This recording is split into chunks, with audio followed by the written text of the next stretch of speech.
जहाँ तक मीता का किताब का सवाल, उसमें पूरी तरह से साफ है कि क्या संबंध है।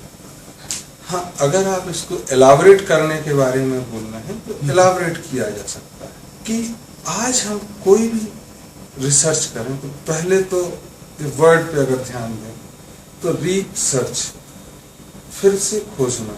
हो सकता है पूर्व में कभी खोजा गया, पहली बार खोजना नहीं है, सर्च नहीं है, रिसर्च बोलते। दूसरा चीज कि आज मान लो मोबाइल में आपने इंटरनेट फैसिलिटी, मोबाइल में वीडियोग्राफी, मोबाइल में रेडियो रिकॉर्डिंग, मोबाइल में टेलीविजन और दूसरी तमाम सुविधाएं जो आज आप नहीं सोच पा रहे।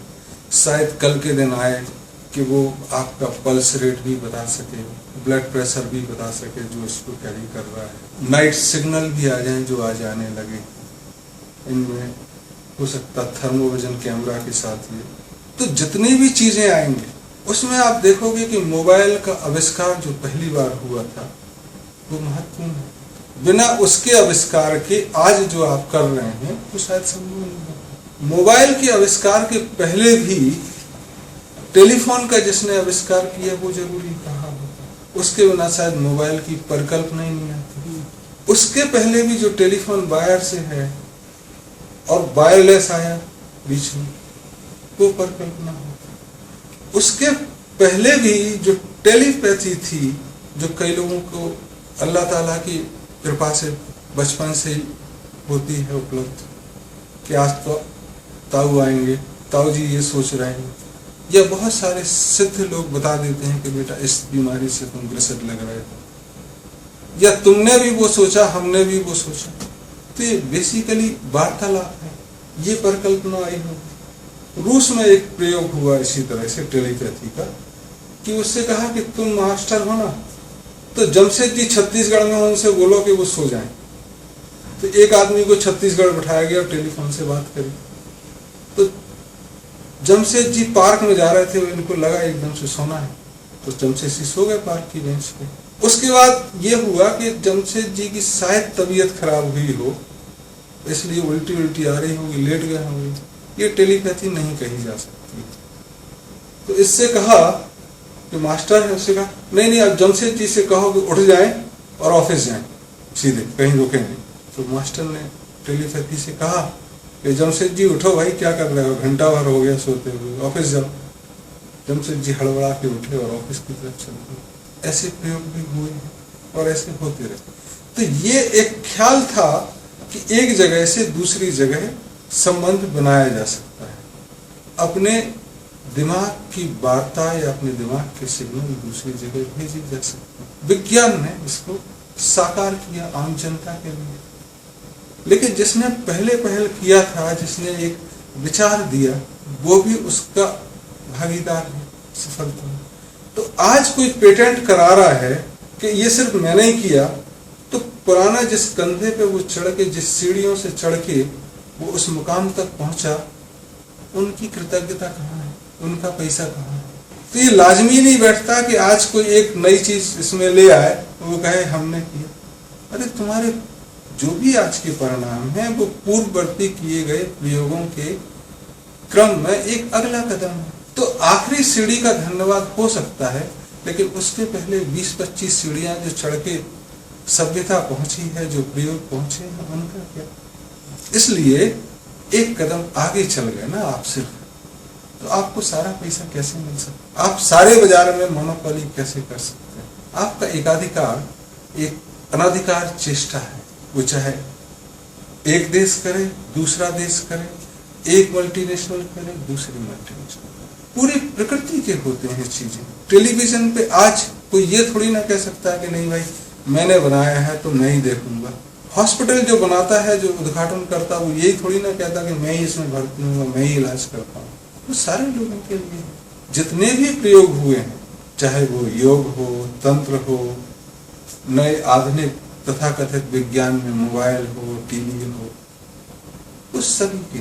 तो ये तो आम समझ की बात होती है कि ऐसे किसी भी अधिकार को रखना एक गलत है। दादागिरी वाला हिसाब हो सकता है इसमें कि नहीं नहीं मेरी दादागिरी चलती है तो मैं इस पे मैं ही बेचूंगा, दूसरे को नहीं बेचने दूंगा। दूसरा कहने लगे कि हम नहीं खरीदते जी, तो पहले जहां आविष्कार आवश्यकता की जननी होती थी, आज तथाकथित विज्ञान में आविष्कार हो गई है, इसलिए आवश्यकता पैदा की जाए, उसके लिए प्रचार प्रसार हो और फिर उसका पैसा हम लेंगे। ये एक विकृतता की तरफ बढ़ता हुआ कदम है। ऐसे ही इंटेलेक्चुअल प्रॉपर्टी राइट, आज मैं जो बोल रहा हूँ मेरे मुंह से निकल गया तो ये आम जनता की चीजें हो, जब तक मेरे दिमाग में है वो मेरी संपदा हो सकती है, लेकिन जैसे ही हमने वातावरण में वो चीज दे दी तो वो पूरे वातावरण की। और हम कौन से तथाकथित पूरी जन्म जन्मांतर से रहे, हमने भी कहीं से लिया हो, प्रकृति से लिया, तो हम उस पर अधिकार कैसे कर सकते हैं? जो हम बोल रहे हैं, हम कैसे कह सकते हैं कि मैं ही सबसे ज्यादा बुद्धिमान हूँ? मेरे पूर्वज भी हैं जिन्होंने हमको इतना बड़ा किया, गुरु भी हैं, गुरुओं के गुरु वो भी हैं। तो हम कहेंगे कि मैंने अपने गुरु से सीखा है, अपने माँ बाप से सीखा। अगर आप माँ बाप और गुरुओं से पूछोगे तो कहेंगे मैंने भी अपने माँ बाप को गुरु से और वातावरण से सीखा। और अगर इस तरह तुम चलते जाओगे तो प्रथम गुरु तक आएगा, बृहस्पति तक आएगा, शुक्राचार्य तक आएगा। और अगर आप उनसे भी पूछने की सामर्थ्य रख पाए तो कहेंगे हमने ब्रह्म से सीखा है, शिव से सीखा, और ब्रह्म तो पूरे ब्रह्मांड से सीखा है। तो अल्लाह ताला के नजर में जो पैगंबर साहब बोलते हैं वो उनको अवतरित होता है, वो उनका प्रॉपर्टी नहीं है, इसलिए उनको पैगंबर बोला जाता है। नानक जो बोलते हैं वो कहते हैं मेरा कुछ नहीं है, करे करावे आपे आप, मानस में नहीं कुछ, हमारे हाथ में कुछ नहीं है, जो भगवान कराए जा रहा है वो मैं करते जा रहा हूँ।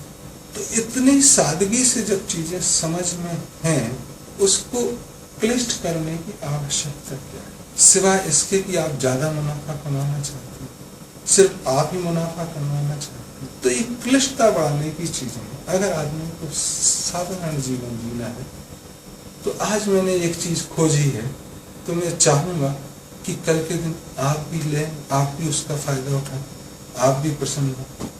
क्योंकि जितनी बड़ी खोज होगी, मेरी अंदरूनी इच्छा उतनी होगी कि वो उतनी दूर तक चीजें जाएं। और बड़ी अजीब बात है इंटेलेक्चुअल प्रॉपर्टी राइट या पेटेंट के बारे में, कि जो व्यक्ति करता है उसको थोड़ा सा ही पैसा मिलता है, जो कंपनियां उसके पेटेंट को ले लेती हैं वो उससे मुनाफा कमाती है।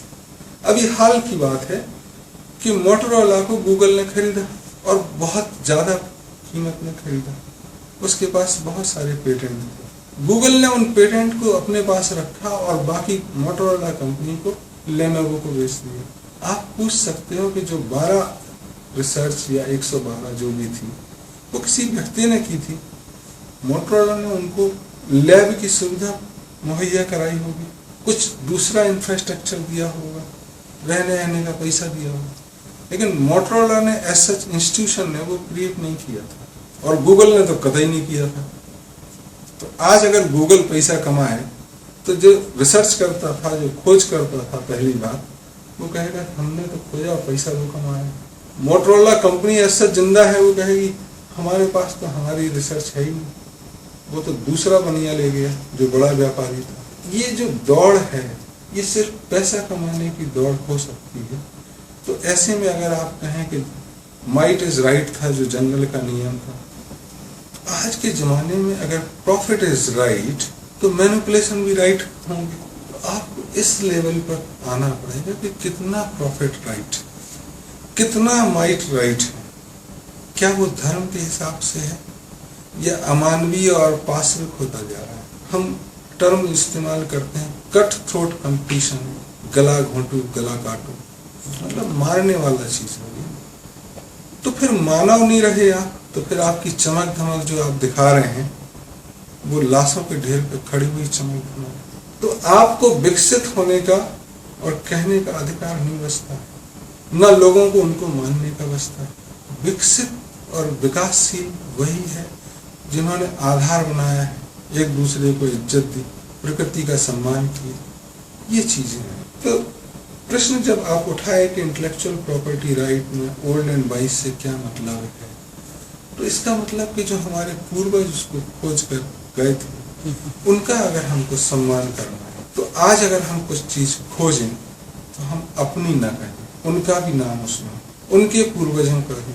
और जब हम सभी पूर्वजों का नाम लेंगे तो हम कह सकते हैं कि शायद हमारी रिसर्च बहुत छोटी है कि हमने मोबाइल में एक कैमरा लगाया, कैमरे वाले ने कैमरा खोजा था, मोबाइल वाले ने मोबाइल, हमने तो सिर्फ इंटरफेस का काम किया, जोड़ने का। तो हमारे काम से पूर्वजों का काम ज़्यादा ना हो तो हम शायद अपनी वाहवाही लूटने का प्रयास न करें। जनता हमको धन्यवाद दे तो हम कहें हाँ इतने के लिए धन्यवाद दे सकते, लेकिन ये सब हमारे पूर्वजों का किया हुआ है जिसपे आज हम थोड़ा सा आगे बढ़ पाए।